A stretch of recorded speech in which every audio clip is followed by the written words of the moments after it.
Party में अक्षय की family ने और सबके सामने अक्षय और नव्या की सगाई की अनाउंसमेंट कर दी।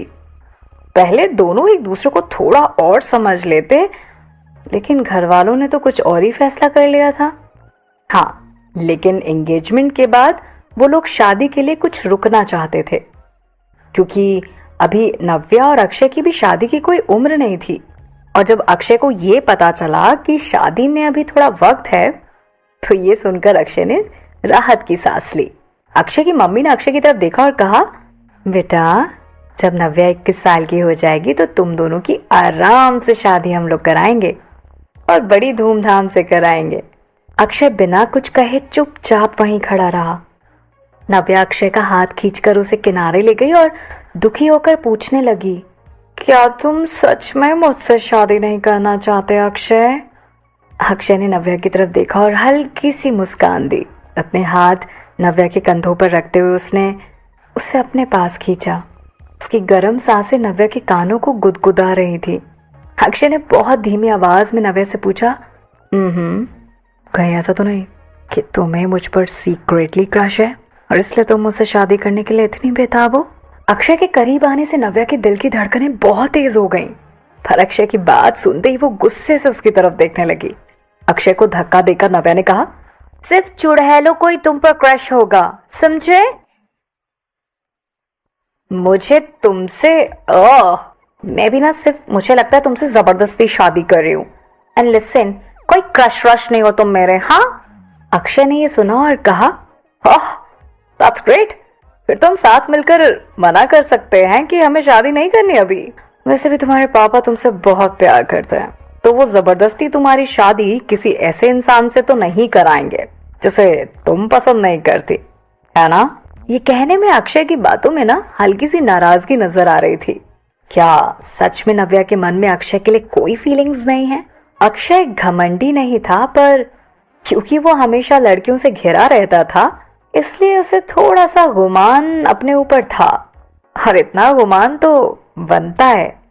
अक्षय को यकीन ही नहीं हो रहा था कि नव्या के मन में उसके लिए कोई फीलिंग्स नहीं है। ये जानते हुए कि अक्षय के दिमाग में कुछ ना कुछ तो चल रहा है, नव्या ने कहा, सॉरी, पर मैं इसमें तुम्हारा साथ नहीं दे सकती। चाहे कुछ भी हो जाए, पर हमारी एंगेजमेंट ही हमारी रियलिटी है अक्षय, और तुम्हें भी ये सच एक्सेप्ट कर लेना चाहिए। हो, तो तुमने हार मान ली। अक्षय को कुछ अजीब लग रहा था। अक्षय बड़ी ध्यान से नव्या की तरफ देख रहा था। उसे लगा जैसे वो उससे कुछ छुपा रही है।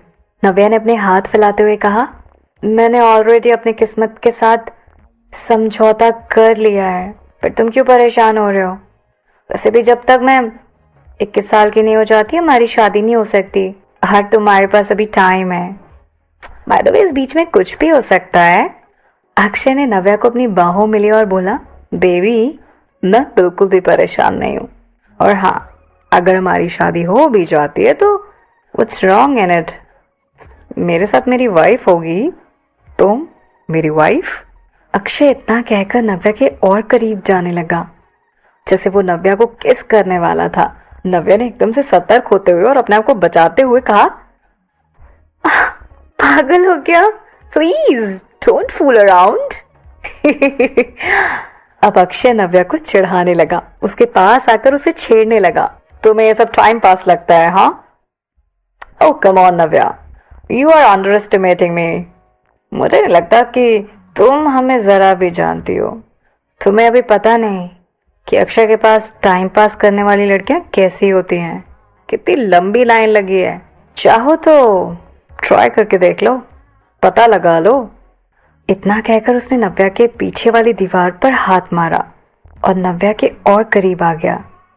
दोनों एक दूसरे के पास थे। अगर वो थोड़ा भी हिलते तो शायद उनके लिप्स आपस में टच हो जाते। इतने नजदीक खड़े थे वो लोग। ट्राई करोगी नव्या? ये सुनते ही नव्या थोड़ा सा घबरा गई, फिर उसने खुद को संभाला। उसकी आंखों में देखते हुए नव्या ने अपने पैरों से उसके पैर पर हिट किया। अक्षय ने अपने आप को बचाया और अपने पैर को जल्दी से पीछे कर लिया और फिर उसने नव्या को तंग करने के लिए अपनी गोद में उठा लिया। माय डियर वाइफ, मुझे नहीं लगता कि तुम इतना इनिशिएटिव लोगी, पर क्योंकि तुम इतनी इंटरेस्टेड हो तो मैं मना नहीं करूंगा। वो अपनी लंबी लंबी उंगलियों से नव्या के गाल से हिलाने लगा। फिर नव्या का चेहरा उठाते हुए उसके पास आने लगा। अक्षय ने भाप लिया कि इस वक्त नव्या कुछ बोल नहीं पा रही है। उसका चेहरा शर्म की वजह से लाल हुए जा रहा है और अक्षय अपनी फ्लर्टिंग से बाज ही नहीं आ रहा था। उसके और करीब आए जा रहा था और नव्या शर्म के मारे कुछ कह ही नहीं पा रही थी।